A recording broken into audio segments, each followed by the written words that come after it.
can we take a moment to talk about how Lenka is the MVP of this episode, but it's also sort of absurd what he did. I'm impressed, while at the same time kind of like, what the fuck, or how is that even possible?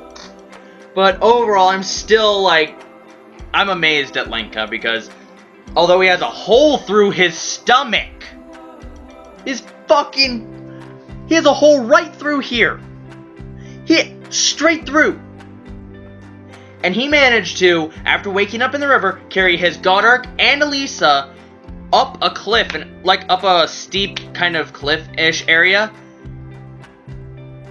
and take her inside of a building, up several dozens of floors and all that, and managed to stay awake the entire process while bleeding and all that, and taking care of Alisa. When she finally woke up, he kind of collapsed and passed out finally.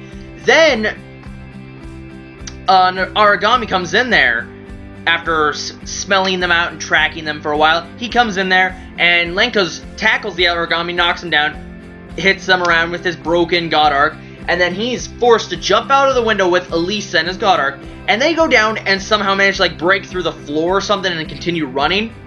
And it doesn't seem like he has any broken bones of the sort. Still his gaping hole that's been patched up by Alisa. And they're on the run, and they're constantly moving, searching for her Goddard that was somewhere in the river and all that. And then, when Alisa was going through a mental breakdown, because the drugs she was taking kind of suppressed her memory of her parents being murdered by Pita, and since she didn't have any of those and they weren't able to suppress it, she's forced to face reality, and they're coming back to her and they're still tormenting her.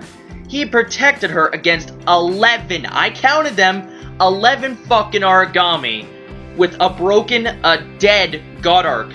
Usually, when you touch a Goddard, when someone else touches your Goddard, it goes wild and goes after that person who touched it, other than its owner. But when Alisa touched it, it didn't happen. So his Goddard is dead. It was killed by Pita, and we don't know if it's repairable or not.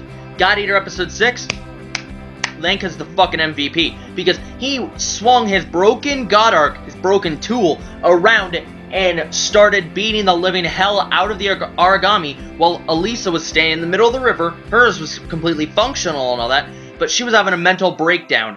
He was holding off 11 motherfucking Origami off with a broken Goddard. Now, Alisa, why in the fuck would you ever touch his Goddard if it goes after the person who touched it? I know you wanted to test it, but that still does not seem very logical. Why the hell would you touch it? Okay, there's that. It was really cool to see that we found out the use for the drugs. They're memory suppressants, or they just really make her forget about the past, or kind of lock them behind a door. But since she doesn't have that, she's going through that. So this is Alisa's trauma. She's forced to face reality that her parents are dead, and it's somewhat by her fault a little bit. Not entirely, but a slight thread of her fault, because she hid in a closet or a dresser kind of area and didn't call out to them when they were calling for her, because she wanted to play hide and seek on all that. And then when they said Origami, she got scared, and when she actually did call out, her parents were attacked by Pita. If she would have gotten out before, who knows? Maybe they would have all lived, or maybe they would have all died. But as it stands, it's somewhat her fault because she ran off to go play hide and seek in the first place. So yeah, her parents are dead. That's her trauma. I love the soundtrack to this. I've even gotten used to the animation and all that. God Eater, I'm loving you. Episode 6 was outstanding, and I can't wait for episode 7, which I'll be reviewing right after this video. So yeah, be sure to leave a like, comment, subscribe for more reviews, reactions, vlogs, talks, as usual. This is Auto Extension, you're my lovely community, citizens, and civilians.